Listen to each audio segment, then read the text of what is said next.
dernier, c'était la première fois de ma vie que je manifestais parce que le pass sanitaire constitue une atteinte gravissime à notre démocratie et l'autoritarisme, la façon dont cette crise sanitaire est traitée, c'est vraiment quelque chose qu'on n'avait jamais vu. Il y a vraiment un mépris du gouvernement. Il n'y a plus de débat possible, plus aucun débat serein, aucune discussion sereine pour déterminer la meilleure façon de gérer cette crise sanitaire. Donc c'est très très grave. Et ce qui est très très grave avec ce projet de passe sanitaire, c'est de charger une catégorie de citoyens de surveiller une autre. J'ai nommé les restaurateurs, tous les gens qui accueillent du public dans leurs établissements, chargés de contrôler leurs concitoyens. C'est gravissime.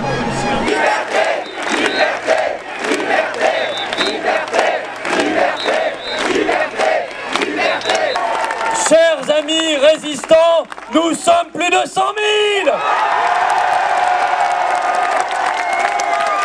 Macron n'a plus qu'une chose à faire, c'est de faire ses valises.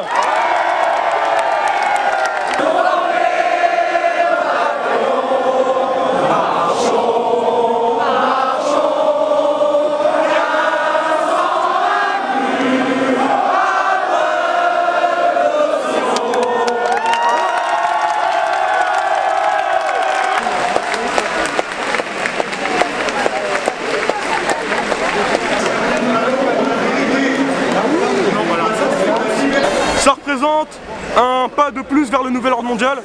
C'est vers ce qu'on va de toute manière, hein, depuis ça fait maintenant des années. On va y aller. J'espère qu'on va tout faire pour se dresser radicalement contre ça. Et c'est juste de la discrimination en fait. En fait c'est juste pour inciter les Français qui ne veulent pas se faire vacciner à se faire vacciner. Voilà, ça va créer un système d'apartheid. On va se mettre tous les uns contre les autres, toujours plus de division. Et il faut que ça s'arrête. Il faut que ça s'arrête le plus vite possible. Si on veut pas créer finalement un début de quelque chose de plus violent et de plus divisé, toujours plus divisé, la France est déjà fracturée et on vient en rajouter une couche encore. Il y a de la haine raciale, il y a de la haine sexuelle, il y a une haine impossible en France et on va toujours en rajouter une couche. En fait, ils veulent nous foutre en guerre civile, c'est ce qu'ils veulent faire. Il faut contrer ça le plus radicalement possible.